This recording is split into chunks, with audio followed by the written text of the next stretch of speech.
Bonsoir à tous. Alors pourquoi cette vidéo? C'est pas mon habitude parce que j'ai une page d'humour et j'ai pas l'habitude de dire ce que je pense ou mes émotions. Je suis pas quelqu'un de politique, je fais pas de politique sur Facebook. Je suis pas là pour ça en fait. Je suis là pour faire connaître des humoristes, parler d'humour, rire parce que j'adore rire. Mais il y a des fois où on n'a plus très envie de rire. Il y a des fois où vraiment on se dit c'est bon quoi, ça suffit. Aujourd'hui, ce sont des associations qui payent des chercheurs pour pour trouver des traitements pour les enfants atteints du cancer. Ce sont des cancers rares puisque bien sûr les laboratoires ne vont pas faire des traitements pour quelques patients. Bien entendu, hein, on s'en fiche un petit peu, ça rapporte pas assez d'argent. Donc, il y a des associations qui se créent hein, de parents ou autres pour soigner ces enfants. Alors ça c'est une partie qui m'insupporte, mais depuis quelques semaines je suis dans un hôpital qui est considéré comme un des plus grands hôpitaux de France et classé en 2007 comme un des meilleurs hôpitaux de France. Donc on se dit, c'est le top du top, c'est la Rolls, c'est ce qu'on se dit, n'est-ce pas? D'ailleurs quand on rentre, il y a un hall immense, magnifique, bien refait, etc. Et on se dit, waouh, on rentre dans un palace. Eh bien non, le palace a son revers. Et ce que vous découvrez n'a rien à voir avec ça. Donc, vous découvrez très très vite que derrière le grand hall, passé le grand couloir, se trouvent des vieux bâtiments qui n'ont pourtant que 20 ans, mais qui n'ont pas été entretenus, avec des barres de sol réparées avec du scotch, des ascenseurs qui marchent quand ils veulent. Et puis dans les chambres ou partout, en fait, c'est du simple vitrage. Donc vous avez froid, vous êtes obligé de garder votre manteau tout le temps, alors que vous êtes qu'accompagnant. Donc vous imaginez les gens qui sont dans leur lit, qui sont opérés, qui sont malades. Il n'y a pas assez de personnel, alors donc du coup vous pouvez sonner, personne ne vient, hein, et sinon au bout d'une heure, 1 heure et demie, vous avez eu le temps de vomir plusieurs fois dans votre haricot, un haricot qu'on va d'ailleurs laisser sur le coin de la table, même s'il passe 3 ou 4 personnes, personne ne va le ramasser, personne ne va le jeter. Si vous avez fait pipi dans un pistolet ou dans un bassin, eh bien c'est la même chose. Vous êtes alité mais personne ne le ramasse. Alors ça j'ai pu le constater sur mes diverses opérations. J'ai pu aussi le constater là.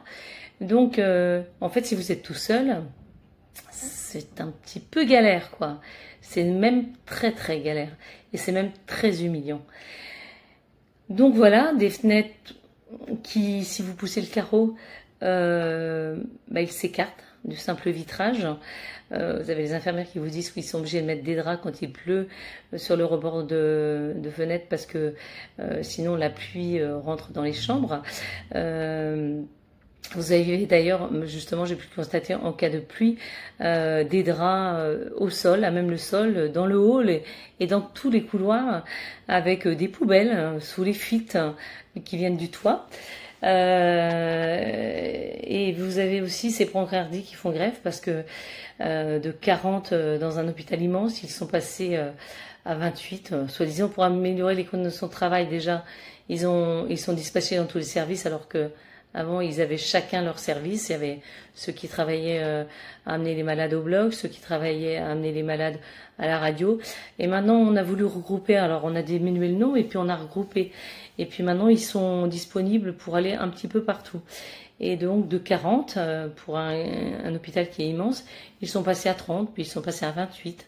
Alors, bien sûr, quand il y a des gens qui ne sont pas là ou quand c'est le week-end, ils peuvent se retrouver à 2 sur tout l'hôpital pour faire les transferts, pour emmener des urgences dans les chambres, pour emmener au bloc aussi, et aussi pour emmener à la radio. Voilà, ils peuvent se retrouver à 2, à faire jusqu'à 26 km par jour, dans des conditions où Les lits maintenant sont plus larges que les portes qui ont été créées à l'époque et donc du coup ils se cognent partout. Pour les malades c'est pas agréable, pour eux non plus. Du coup les transferts sont compliqués parce qu'il n'y a pas assez de place dans les chambres, du brancard au lit. Enfin voilà, donc le malade n'est pas bien et le personnel n'est pas bien non plus. Un personnel qui est un peu irrité parce qu'ils ne sont pas assez nombreux. Donc derrière, il y a aussi des patients qui sont aussi, eux, très très mal aussi. Donc tout ça parce qu'il y a un système qui fait que on diminue de plus en plus l'argent dans les hôpitaux et ça devient un hôpital de seconde zone, ça devient un hôpital comme il y a plus de 30 ans et on régresse. On régresse et c'est extrêmement triste de voir ça. Et aujourd'hui, j'étais dans la maison de retraite de ma mère parce qu'elle elle est tombée et donc c'est cassé l'humérus et donc après l'hôpital, elle est rentrée dans sa maison de retraite. Et là, vision d'horreur quoi. Enfin, j'ai cru à un cauchemar quoi. Un cauchemar qui continuait. Déjà dans la chambre où j'étais avant, il n'y avait pas de ménage de fait, le sol était vraiment très sale, etc. Il y a eu une tache de sang pendant 5-6 jours, hein, la même, hein, sur le sol, hein, une grosse, hein, due à la fuite du sac du train. Donc on se dit, c'est pas très hygiénique, quoi. Mais là, l'était pas du tout. Je vous donnerai pas de détails parce que c'est vraiment trop sordide. J'ai mis quelques photos à la fin, mais pas non plus les plus sordides. Et donc, j'ai été voir le personnel et je dis que ça suffit, quoi. Quand on dit à une personne qui vient de se casser le bras, qu'elle a 78 ans, qu'elle veut aller aux toilettes et qu'elle peut pas se lever, madame, c'est votre bras que vous avez cassé, c'est pas vos jambes, bah vous y allez toute seule aux toilettes. Je pense que c'est de la maltraitance, ou je me trompe peut-être. En tout cas, laisser des personnes âgées comme ça dans des chambres aussi sales, tout simplement parce qu'elles ne voient plus et qu'elles ne peuvent plus se plaindre, ce n'est pas un respect de l'humain. Donc voilà, moi ce que je veux dire aux politiques, c'est oui, je veux bien payer l'essence plus cher, je veux bien perdre 6 points de mon permis parce que j'aurais pas laissé quelqu'un passer au passage piéton parce que je l'aurais pas vu et même si le feu est vert, parce que même maintenant si le feu est vert on n'a même plus le droit de passer, il faut qu'on s'arrête. Donc vous imaginez un peu les difficultés de circulation. Alors je veux bien rouler à 80 et me faire toper à 82 et avoir une amende, je veux bien avoir une plaque sur mon vélo pour encore payer encore plus, mais où va cet argent? Où va cet argent? C'est ça, où il va? C'est ça qui me met en colère, où il va? En tout cas, pas aux endroits où il devrait aller. Ça, c'est sûr. Et je ne pense pas que ces gentils politiciens seraient dans des hôpitaux comme ça ou dans des maisons de retraite comme ça et accepteraient ça. Donc aujourd'hui, je vous mets quelques photos derrière cette vidéo. Si vous avez envie de la partager, ce serait très bien. Parce que je pense qu'il est temps qu'on se révolte un petit peu tous contre tout ça. Bien sûr, il faut faire des réformes dans ce pays, il en a besoin. Mais on peut pas réformer sur la santé. Ça, c'est pas possible.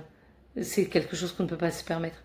On ne peut pas se permettre de mettre des personnes âgées en maison de retraite et des personnes âgées qui ont travaillé toute leur vie, des maisons de retraite qui coûtent hyper cher.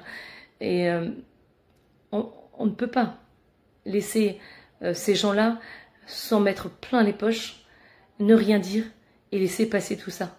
Parce que c'est aujourd'hui plus qu'une question d'argent. Donc voilà, c'était mon coup de gueule. Ça n'a rien à voir sur cette page parce que c'est une page d'humour. D'ailleurs, continuez à rigoler, continuez à aller au théâtre, continuez à faire des choses comme ça. Parce que aujourd'hui, la vie est bien triste. Et sans tout ça, je crois que ce serait bien difficile de la vivre. Merci à tous de m'avoir écouté. À bientôt. Je vous souhaite un bon dimanche quand même. Je retrouve le sourire quand même. Parce que je ne le perds pas malgré tout. Parce que la vie m'a appris qu'il fallait toujours se battre. Et je continuerai à me battre tout le temps. Parce qu'elle vaut le coup d'être vécue. Mais il faut savoir se défendre. Et ça, c'est important.